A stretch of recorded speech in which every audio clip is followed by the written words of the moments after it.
नमस्कार दर्शक मित्रों, मैं हूं आपके साथ अंजनी नीलेश ठक्कर। तो आज बात करेंगे आमले की एकादशी व्रत कथा के बारे में। उससे पहले मैं आप सभी से आग्रह करना चाहूँगी कि यदि आप हमारे चैनल में पहली बार आए हैं, नए आए हैं, तो हमारे चैनल हमारी सनातन संस्कृत चैनल को सब्सक्राइब अवश्य कर लीजिए और बेल आइकन को प्रेस कर दीजिए ताकि आगे आने वाली वीडियो की जानकारी आपको मिलती रहे। और कमेंट करके ज़रूर बताइए कि आपको वीडियो कैसा लगा। तो अब देख लेते हैं आमले की एकादशी व्रत कथा के बारे में। आमले की एकादशी व्रत कथा। युधिष्ठिर ने भगवान श्री कृष्ण से कहा, श्री कृष्ण मुझे फाल्गुन मास के शुक्ल पक्ष की एकादशी का नाम और महात्म्य बताने की कृपा कीजिए। भगवान श्री कृष्ण बोले, महाभाग धर्मनंदन, फाल्गुन मास के शुक्ल पक्ष की एकादशी का नाम आमलिकी है। इसका पवित्र व्रत विष्णुलोक की प्राप्ति कराने वाला है। राजा मानधाता ने भी महात्मा वशिष्ठ जी से इसी प्रकार का प्रश्न पूछा था, जिसके जवाब में वशिष्ठ जी ने कहा था, महाभाग भगवान विष्णु के थूकने पर उनके मुख से चंद्रमा के समान कांतिमान एक बिंदु प्रकट होकर पृथ्वी पर गिरा। उसी से आंवले का महान वृक्ष उत्पन्न हुआ, जो सभी वृक्षों का आदिभूत कहलाता है। इसी समय प्रजा की सृष्टि करने के लिए भगवान ने ब्रह्मा जी को उत्पन्न किया और ब्रह्मा जी ने देवता, दानव, गंधर्व, यक्ष, राक्षस, नाग तथा निर्मल अंतःकरण वाले महर्षियों को जन्म दिया। उनमें से देवता और ऋषि उस स्थान पर आए जहाँ विष्णु प्रिय आमलक का वृक्ष था। महाभाग उसे देखकर देवताओं को बड़ा विस्मय हुआ, क्योंकि उस वृक्ष के बारे में वे नहीं जानते थे। उन्हें इस प्रकार विस्मित देखकर आकाशवाणी हुई, महर्षियों, यह सर्वश्रेष्ठ आमलक का वृक्ष है जो विष्णु को प्रिय है। इसके स्मरण मात्र से गोदान का फल मिलता है। स्पर्श करने से इससे दुगना और फल भक्षण करने से तिगुना पुण्य प्राप्त होता है। यह सब पापों को हरने वाला वैष्णव वृक्ष है। इसके मूल में विष्णु, उसके ऊपर ब्रह्मा, स्कंद में परमेश्वर, भगवान रुद्र, शाखाओं में मुनि, टहनियों में देवता, पत्तों में वसु, फूलों में मरुदगण तथा फलों में समस्त प्रजापति वास करते हैं। आमलक सर्वदेवमय है, अतः विष्णु भक्त पुरुषों के लिए ये परम पूज्य है। इसलिए सदा प्रयत्न पूर्वक आमलक का सेवन करना चाहिए। ऋषि बोले, आप कौन हैं? देवता हैं या कोई और? हमें ठीक ठीक बताइए। पुनः आकाशवाणी हुई, जो संपूर्ण भूतों के कर्ता और समस्त भुवनों के सृष्टा हैं, जिन्हें विद्वान पुरुष भी कठिनता से देख पाते हैं। मैं वही सनातन विष्णु हूँ। देवाधिदेव भगवान विष्णु का यह कथन सुनकर वे ऋषिगण भगवान की स्तुति करने लगे। इससे भगवान श्री हरि संतुष्ट हुए और बोले, महर्षियों, तुम्हें कौन सा अभीष्ट वरदान दूं? ऋषि बोले, भगवान, यदि आप संतुष्ट हैं तो हम लोगों के हित के लिए कोई ऐसा व्रत बताइए जो स्वर्ग और मोक्ष रूपी फल प्रदान करने वाला हो। श्री विष्णु जी बोले, महर्षियों, फाल्गुन मास के शुक्ल पक्ष में यदि पुष्य नक्षत्र से युक्त एकादशी हो तो वह महान पुण्य देने वाली और बड़े बड़े पातकों का नाश करने वाली होती है। इस दिन आंवले के वृक्ष के पास जाकर वहां रात्रि में जागरण करना चाहिए।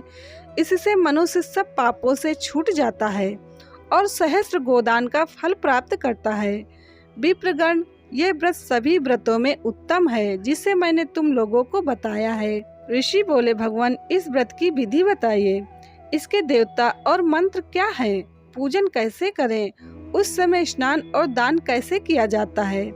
भगवान श्री विष्णु जी ने कहा, द्विजवरो, इस एकादशी को व्रती प्रातः काल दंत धावन करके यह संकल्प करे कि हे पुण्यकाक्ष, हे अच्युत, मैं एकादशी को निराहार रहकर दूसरे दिन भोजन करूंगा। आप मुझे शरण में रखें। ऐसा नियम लेने के बाद पतित, चोर, पाखंडी, दुराचारी, गुरुपत्नीगामी तथा मर्यादा भंग करने वाले मनुष्यों से वह वार्तालाप न करे। अपने मन को वश में रखते हुए नदी में, पोखरे में, कुएं पर अथवा घर में ही स्नान करें। स्नान के पहले शरीर में मिट्टी लगाएं। मृत्तिका लगाने का मंत्र।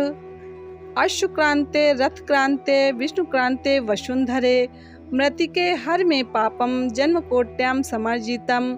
वसुंधरे तुम्हारे ऊपर अश्व और रथ चला करते हैं तथा वामन अवतार के समय भगवान विष्णु ने भी तुम्हें अपने पैरों से नापा था।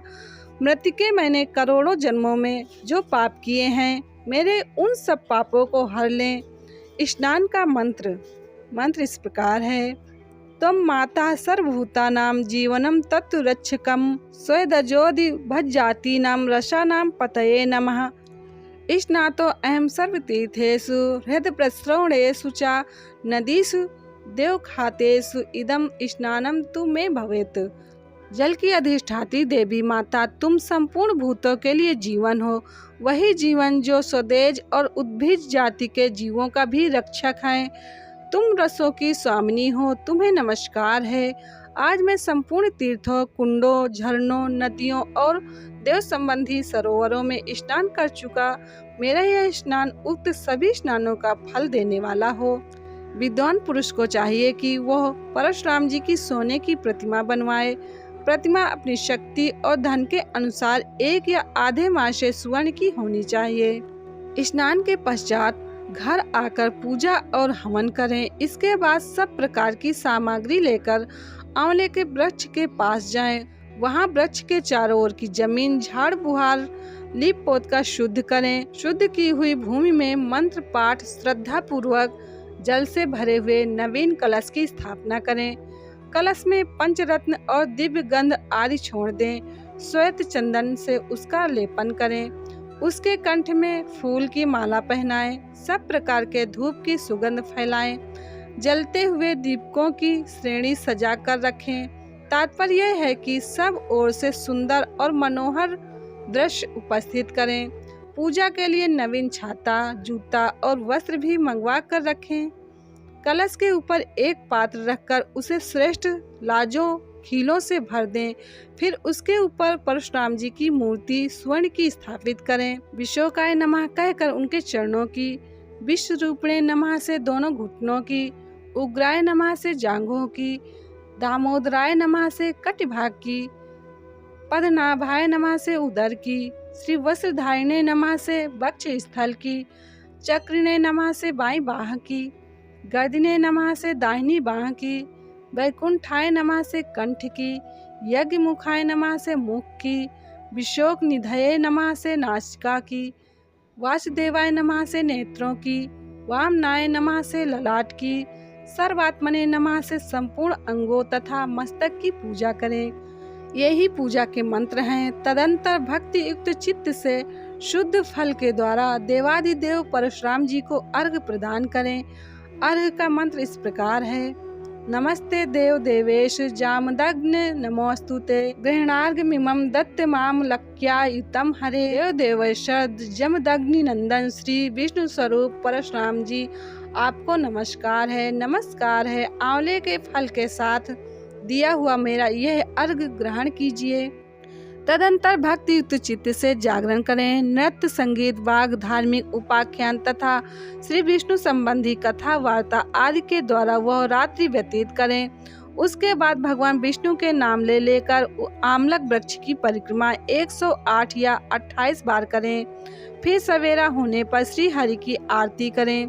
ब्राह्मण की पूजा करके वहाँ की सब सामग्री उसे निवेदित कर दें।